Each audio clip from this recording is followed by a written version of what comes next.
Alors, pour parler plus en détail de cette course au leadership des conservateurs, je reçois Alain Reyes, qui est le lieutenant des conservateurs au Québec. Alain Reyes, bonjour, c'est un plaisir de vous revoir. Merci, bonjour. Bonne année, ça va sans doute être une année mouvementée pour vous les conservateurs.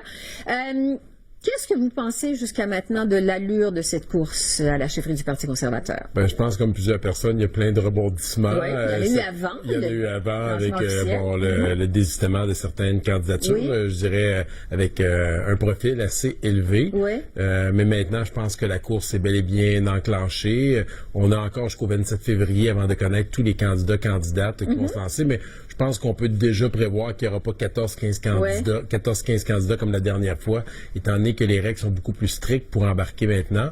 Et je pense que ça va nous permettre d'élire le prochain chef qui va pouvoir nous emmener à la victoire lors des prochaines élections qui pourraient arriver n'importe quand. Tous les observateurs sont d'accord pour dire que Peter MacKay est vraiment le leader dans cette course, celui qui va être à abattre. Est-ce qu'on s'en va vers un couronnement? Je crois pas. Je pense qu'Erin O'Toole est vraiment déterminé à continuer. Il a déjà eu l'expérience en plus de la dernière course où il a fini 3e. Et ça veut pas dire qu'il n'y aura pas d'autres personnes qui vont se lancer d'ici le 27 février. Mais clairement, on sent que Peter MacKay a un bon élan. On sent qu'il y a beaucoup d'appui un peu partout dans le pays, de députés, sénateurs, de députés provinciaux aussi dans les différentes provinces. Il y a l'expérience. C'est aussi l'ancien chef du Parti progressiste conservateur où il a fait le choix de laisser la place à Stephen Harper qui a permis l'élection par la suite du nouveau Parti conservateur. Oui. Donc, je pense que les gens reconnaissent aussi son expertise, sa connaissance du parti. Il a toujours été là dans les 4 dernières années.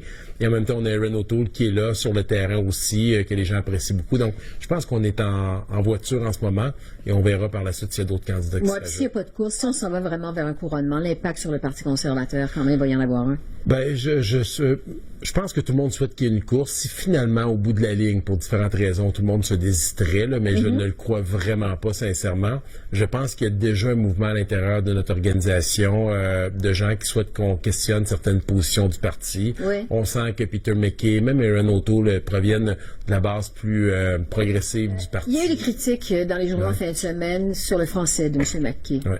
Qu'est-ce que vous en pensez? J'ai déjà déterminé clairement mes 3 conditions et une de celles-ci, c'est le fait que notre prochain chef doit être capable de s'exprimer dans les 2 langues officielles à l'ensemble des Canadiens et Canadiennes, pas juste aux anglophones, mais aussi aux francophones, pas juste du Québec, mais aussi les franco-ontariens, franco-manitobains, les acadiens, tous les francophones qui sont à l'extérieur aussi du Québec. À ce niveau-là, il y a différentes nuances qu'on peut avoir. Est-ce qu'il doit être parfaitement bilingue? Je pense pas que c'est nécessaire. Mais je crois sincèrement que ceux qui veulent appliquer ce poste-là doivent faire une démonstration qu'ils ont la capacité. S'ils ne l'ont pas totalement en ce moment, doivent démontrer leur sincérité à vouloir s'améliorer. Et il reste encore quelques mois devant nous. Je pense que avec les questions des journalistes, les débats, les rencontres que les militants vont avoir et les députés avec les différents candidats, on pourra en avoir le cœur net de leur capacité chacun à pouvoir s'exprimer en anglais, mais aussi en français. Mais au moment où on se parle, s'il était élu, s'il gagnait cette chefferie, est-ce que vous êtes le lieutenant du Québec? Est-ce que son français représente un problème au Québec? Je pense qu'il y a un défi pour tous les candidats actuellement qui veulent se présenter, mais je suis confiant qu'ils vont mettre les efforts nécessaires. Je pense que la première étape, c'est qu'ils soient conscients de ça. Si je pense à Peter MacKay, j'ai la chance de lui parler dernièrement. J'ai senti une réelle volonté de s'améliorer, de faire des efforts. Il est tout à fait conscient qu'il n'est pas bilingue. Donc, c'est déjà une première étape de pas essayer de faire croire qu'il l'est et qu'il met les efforts pour pouvoir continuer à s'améliorer. Erin O'Toole, je le côtoie depuis bientôt 5 ans. On s'est toujours parlé en français, naturellement dans un français limité, au même titre que moi dans mon anglais lorsque je parle avec les gens, mais on est capable de le faire en français. Et avec Peter MacKay, lorsque j'ai ma rencontre avec lui pendant 20 minutes, ça s'est fait exclusivement en français, mais je pense que ça peut encore s'améliorer, c'est clair. Ouais.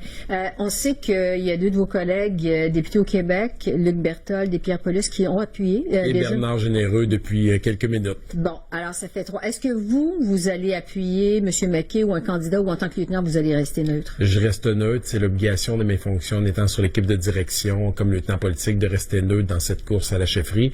Donc, ça ne m'empêchera pas, par exemple, de commenter cette course à la chefferie, puis aussi comme lieutenant politique de faire connaître à tous les candidats qui me le demanderont ou moi-même, via les différentes tribunes que j'aurai, des préoccupations des Québécois et des Québécoises. La langue, la culture en font partie. Vous disiez l'entrée de jeu, il y a des poids lourds quand même qui se sont désistés un peu à la dernière minute. Le gros candidat du Québec, évidemment, c'était Jean Charest. Êtes-vous déçu de la tournure des événements? Non, parce que je pense que c'est une décision qui est très personnelle. C'est des gros sacrifices que ce Vous aurez qu'un candidat du Québec, quand même. J'aurais été un candidat du Québec, mais moi, je l'ai dit depuis le début, la géographie d'où proviennent les candidats m'importe peu. C'est vraiment plutôt les conditions que j'ai énoncées. Le fait de vouloir aller vers un volet plus progressiste, de vouloir reconnaître le Québec qui a sa place à l'intérieur du Canada et à l'intérieur de notre parti, clairement, et la question de la langue, la culture. Donc, si cette personne-là, qu'elle provienne de l'Ontario, du Québec, de l'Alberta ou des Maritimes, pour moi, ça n'a aucune importance. Naturellement, on aimerait tous qu'il y ait un Québécois dans la course. Ouais. Pour l'instant, ils ont décidé de passer. Je pense à Gérard Deltel, je pense à Jean Charest particulièrement,